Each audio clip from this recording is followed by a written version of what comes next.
नमस्कार। आज की इस क्लास में आप सभी का स्वागत है। जैसा कि पिछली कक्षा में हमने प्रतिस्थापन विधि का जिक्र किया था, उसके रिलेटेड क्वेश्चन को सॉल्व किए थे। आज हम तीसरी विधि, जो तीसरी महत्वपूर्ण विधि है, जो कि आपकी किताब की है, विलोपन विधि,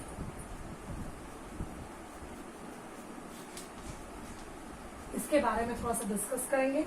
मैंने पहले भी बोला था, आपके दो चरों के रैखिक समीकरण में आपको 3 विधियों का अध्ययन करना है। पहला ग्राफीय विधि या आलेखी विधि, दूसरा प्रतिस्थापन विधि और तीसरा आपका विलोपन विधि। ग्राफीय और आलेखी विधि, आलेखी और प्रतिस्थापन विधि, ये दोनों का हमने कर लिया था और अब हम आज स्टार्ट करेंगे विलोपन विधि। तो पहले विलोपन विधि में क्या है, जैसा कि नाम से स्पष्ट है, विलोपन मतलब विलोपित कर देना, गायब कर देना। तो हमारा काम ये है कि हमको कुछ ऐसा करना है कि दोनों ही समीकरणों में से कोई भी एक चर विलोपित हो जाए, गायब हो जाए, और उसके बाद जो दूसरा चर बचेगा, खाली सेकंड वाला चर, उस चर का हम मान निकालेंगे और बाद में उसी मान को वापस समीकरण 1 में रख के हम आगे का हल कर लेंगे। तो किस प्रकार से गायब कर दिया जाए, ऑटोमेटिक हम अपने मन से उठा के तो नहीं कर सकते, क्योंकि ये मैथ्स है। हम जो भी चीजें करेंगे हमको नियम तरीके से करना पड़ेगा। तो मैं पहले क्वेश्चन में ये पहला एक क्वेश्चन ले लेती हूँ, उस क्वेश्चन को समझाते हुए मैं आपको विलोपन विधि समझाने की कोशिश करूंगी। प्रश्न आपका है x धन y बराबर 6, x बराबर y धन 2। ये क्वेश्चन मैंने लिया है आपकी किताब का ही, x धन y बराबर 6, x बराबर y धन 2। प्रश्न ये है कि दिए गए रैखिक समीकरण को विलोपन विधि के द्वारा हल कीजिए। हल करने का मतलब क्या होता है, किसी भी समीकरण को हल करने का मतलब होता है उस समीकरण में जो अज्ञात राशियां होती है, अर्थात जो चर है, उन चरों का मान निकालना। क्योंकि ये दो चरों का रैखिक समीकरण है, तो इसमें आपके दो चर x और y हैं और हमको हल करके x और y का मान निकालना है। क्योंकि उसने विधि फिक्स कर दी कि हमको विलोपन विधि का ही प्रयोग करना, तो हम विलोपन का ही करेंगे। तो विलोपन विधि में हमको सबसे पहले क्या करना है, सबसे पहले ये देखना है कि चर जो है एक तरफ व्यवस्थित हो जाए, अचर जो है दूसरी तरफ व्यवस्थित हो जाए। आप चाहे तो अचर को भी इस साइड ला सकते हैं, लेकिन ज्यादा इजी आपको कैलकुलेशन में मुझे ऐसा लगता है कि वो ज्यादा पड़ेगा कि हम दोनों चरों को एक तरफ रख दें और अचर पद को एक तरफ। तो पहला समीकरण में देखती हूँ, तो x धन y बराबर 6, मतलब x धन y आपका बाएं पक्ष में है और जो अचर पद है वो 6 में, तो मैं इसको समीकरण नंबर 1 मानती हूँ, क्योंकि पहले से चर इसके आपके लेफ्ट में है और अचर पद। लेकिन जब दूसरे में आती हूँ तो एक चर लेफ्ट में है, दूसरा चर राइट में, तो मैं पहले इसको अरेंज कर लेती हूँ। अरेंज कैसे करूंगी कि x इस y को मैं इधर ले आई तो हो गया ऋण y, और ये 2 पहले का इधर से था। अब मैं इसको मानूंगी समीकरण 2, क्यों, क्योंकि दोनों की स्थितियां समान हो गई। दोनों के लेफ्ट साइड में दोनों चर हैं और एक साइड में, राइट साइड में आपके पास अचर पद है। इसके बाद मुझे या तो इन समीकरणों को जोड़ना है या तो इन समीकरणों को घटाना है। तो मैं समीकरण को कब जोड़ूंगी और कब घटाऊंगी, वो काम मुझे खुद डिसाइड करना है। कैसे, वो मैं बताऊंगी। और उसके पहले आपको ये देखना है कि गुणज एक ही है कि नहीं, किसके, चरों के। तो यहाँ x के गुणा में कुछ भी नहीं, मतलब 1 है, यहाँ पे भी x के गुणा में कुछ भी नहीं, मतलब 1 है। तो ये हमारे लिए फायदे की चीज है कि पहले से है जो है चरों का जो गुणन है वो समान है किसी भी एक चर का। अगर असमान होता तो हमारा पहला काम, जैसे कि मैं दूसरे प्रश्न में आपको दिखाऊंगी, अगर असमान हो तो हमारा पहला काम होता है किसी भी एक चर के गुणज को समान करना। तो यहाँ ऑलरेडी समान था और इसका धन 1 है और इसका ऋण 1 है। तो मैं समीकरण 1 और 2 को पहले यहाँ लिख लेती हूँ। x धन y बराबर 6, x ऋण y बराबर 2। तो अब मुझे क्या देखना है कि मैं इस समीकरण को जोड़ूं या घटाऊं। अगर मैं समीकरण को जोड़ती हूँ तो x और x आपके क्या हो जाएंगे, 2x हो जाएंगे, ठीक है। लेकिन मुझे क्या करना है, पहले मुझे डिसाइड करना है कि मैं किसको विलोपित करना चाहती हूँ। मैं x को विलोपित करना चाहती हूँ। अब मैं अगर इसको जोड़ रही हूँ तो x और x जुड़ के 2x बन जाएंगे, तो जोड़ने पे तो x गायब नहीं हो रहा है। लेकिन अगर मैं इन दोनों समीकरणों को घटा दूं तो x में से x घटेगा तो मेरे को क्या मिलेगा, 0, मतलब x मेरा गायब हो जाएगा। तो मैं क्या करूंगी, समीकरण 1 ऋण समीकरण 2, मैं समीकरण 1 से समीकरण 2 को घटाऊंगी। तो जब घटाऊंगी तो मैंने दीर्घभाजन में भी किया था, जब घटाते थे तो नीचे के चिन्ह बदल जाते हैं। यहाँ कुछ नहीं, धन था तो ऋण हो गया, ये ऋण है तो ये धन हो गया, ये धन है तो ऋण हो गया। अब x में से x को घटाया, कैंसिल, 0 आ गया। y धन y, 2y हो गया, बराबर का बराबर, 6 में से 2 को घटाया, कितना आया, 4। अब इसका मतलब मुझे क्या मिला, 2y बराबर 4। तो y बराबर कितना मिलेगा, 4/2। पक्षांतर को उधर जाएगा, 2 एकम 2, 2 दूनी 4। तो मुझे y बराबर क्या मान मिल गया, 2। लेकिन क्योंकि इसमें 2 अज्ञात चर है तो मुझे 2 मान चाहिए, एक x का और एक y का। y का जो मान मिला मैं उसे उठा के सीधा समीकरण 1 में रख देती हूँ। y के मान को समीकरण 1 में रखने पर क्या है, समीकरण 1, x धन y बराबर 6। y का मान कितना है आपका 2 बराबर 6, तो x बराबर धन 2 उधर जाएगा तो ऋण 2, 6 में से 2 घटाया 4, तो मुझे x बराबर क्या मिल गया 4। तो इसका मतलब है कि समीकरण का जो दोनों समीकरण को जब मैंने विलोपन विधि से हल किया तो मुझे y बराबर 2 और x बराबर 4 मान मिला। आप मान को चेक भी कर सकते हो, x की जगह 2 रखूंगी, y की जगह 4 रखूंगी, तो 4 और 2 को जोड़ूंगी तो 6 आ जाएगा। इसी तरह यहाँ पे x बराबर 4 है, y बराबर 2 है, 2 और 2 जोड़ेंगे तो 4, तो 4 बराबर 4, मतलब हमारा उत्तर सही है। मैं एक बार फिर से रिपीट कर देती हूँ। विलोपन विधि में हमारा सबसे पहला टारगेट होता है किसी भी एक चर को विलोपित करना, गायब करना। उसको करने के लिए सबसे पहले मैंने समीकरण को व्यवस्थित किया। अगर ऑलरेडी व्यवस्थित है तो करने की आवश्यकता नहीं, क्योंकि इसमें थोड़ा सा आगे पीछे था, तो मैंने दोनों चरों को एक तरफ ला दिया, अचर को मैंने वही रहने दिया। समीकरण जब ऐसा आ गया तो मैं देख रही हूँ कि दोनों के गुणज चेक कर लेती हूँ कि मुझे किसको विलोपित करना मुझे आसान लगेगा। तो मैंने x को सोचा तो x के दोनों के गुणज 1 है, तो अगर दोनों के गुणज 1 है तो समीकरण को अगर मैं यहाँ पे जोड़ रही हूँ तो मेरा कैंसिल नहीं हो रहा, विलोपित नहीं हो रहा।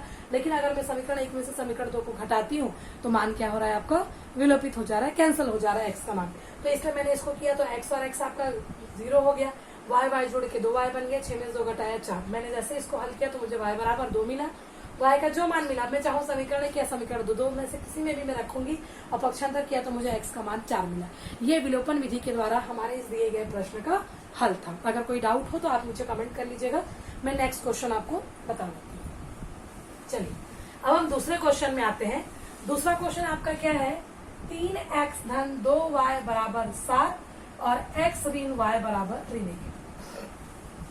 ये एक प्रश्न है जिसको हमें क्या करना है, विलोपन विधि से हल करना है। तो मैंने पहले ही बोला है, पहले आप ये चेक कर लीजिए कि चर और अचर व्यवस्थित है कि नहीं। तो पहले समीकरण में दोनों ही चर लेफ्ट साइड में है, अचर राइट में है। इसमें भी दोनों ही चर जो है लेफ्ट में है और अचर राइट में। पहले से मतलब समीकरण जो है चर एक साइड में है, अचर एक साइड में। तो मैं इसको समीकरण 1 मान लेती हूँ और इसको मैं समीकरण 2 मान लेती हूँ। उसके बाद मैंने क्या बोला था कि पहले गुणज चेक कर लीजिए।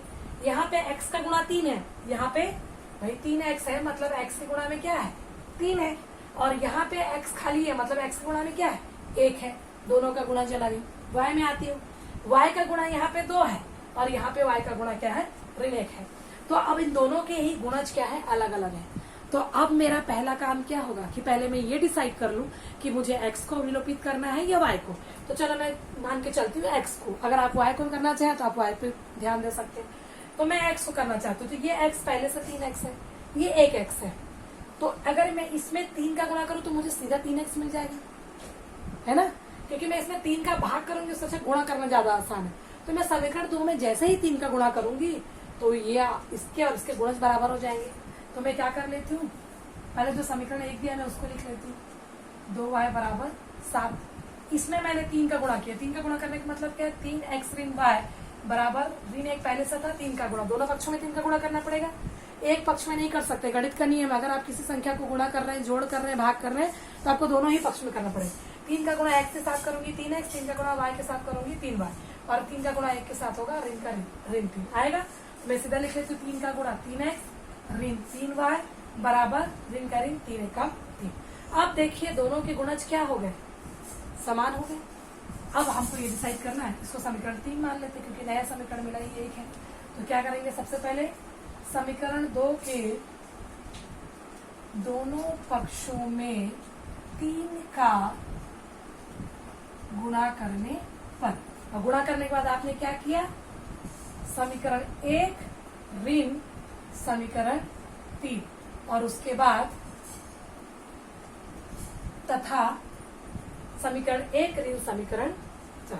या आप इसके बाद लिख सकते हो कि उसके बाद समीकरण 1 से समीकरण 3 को घटा दिया। घटाया क्यों, क्योंकि अगर मैं जोड़ूंगी तो 3x 3x 6x हो जाएगा। मेरा टारगेट है 3x को विलोपित करना, तो घटाऊंगी तो ये आपका ऋण, ये ऋण आपका धन, ये ऋण आपका धन। 3x 3x आपस में विलोपित हो गए, कट गए। धन 2y धन 3y, ये आपका हो गया 5y। 7 और 3 को जोड़ा आपने आया 10। तब फिर 5y बराबर 10, तो y बराबर 10/5, 5 दूनी 10। तो y का मान आपको क्या मिला, 2 मिल गया।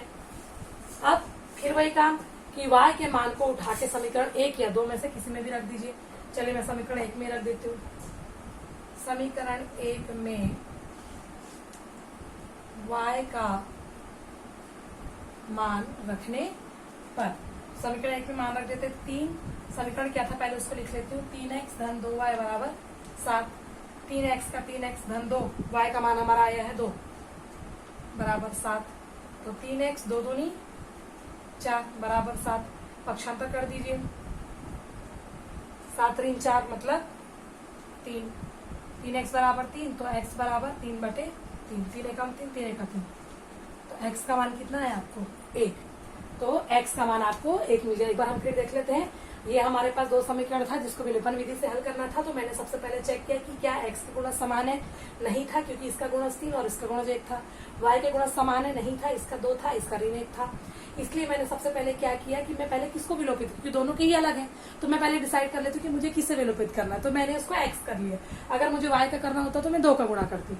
तो मैंने x कर लिया और समीकरण 2 में समीकरण 2 के दोनों पक्षों में 3 का गुणा करने पर मैंने समीकरण 2 के दोनों पक्षों में 3 का गुणा किया। तो ये 3x ऋण 3y और 3 एकम 3 आ गया। और उसके बाद समीकरण 1 से ही मैंने इसको घटा दिया। घटाया क्यों? क्योंकि जोड़ने पे ये और ये विलोपित नहीं होते और आपको x और y दोनों ही चर के समीकरण मिलते जिससे हल नहीं मिलता। तो हमारा काम क्या था? विलोपित करना। तो मैंने इसको घटा दिया। जब इसमें से इसको घटाया तो 3x आपका कट गया। ये घटने की वजह से ऋण जो है धन हो गया था। तो 2y और 3y 5y आ गया। 7 और 3 को जोड़े तो 10 आया। 5y बराबर 10, तो y बराबर 10/5। 5 एकम 5, 5 दूनी 10। y का मान 2 आ गया। अब ये जो y का प्राप्त मान है या तो समीकरण 1 या तो समीकरण 2 में हमें रखना। तो मैंने समीकरण 1 में y का मान रख दिया। समीकरण था 3x धन 2y बराबर 7। 3x की जगह 3x, धन का धन 2, y का मान मुझे 2 प्राप्त हुआ, मैंने वहां पे रख दिया बराबर 7। तो 3x आपका 2 दूनी 4 आ गया बराबर 7। 4 को मैं उधर पक्षांतर करूंगी तो धन 4 उधर जाके ऋण 4 हो गया। 7 में से 4 को घटाया आया 3। 3x बराबर 3, x बराबर 3/3। 3 एकम 3, 3 एकम 3। तो x का मान मुझे 1 और y का मान मुझे इस समीकरण के लिए 2 प्राप्त हुआ। आप चाहो तो समीकरण में मान रख के उसको चेक भी कर सकते हो कि x और y के मान समीकरण को संतुष्ट करते हैं या नहीं। आई होप समीकरण समझ में आया होगा। आप कोशिश कीजिएगा कि इसी प्रश्न में आप y को विलोपित करके किस प्रकार से बना सकते हैं देखिएगा। अगर नहीं बनेगा तो आप कमेंट करिएगा, फिर उससे रिलेटेड क्वेश्चन हम आगे करेंगे या उस पर्टिकुलर क्वेश्चन को मैं बोर्ड में एक्सप्लेन करूंगी। Thank you.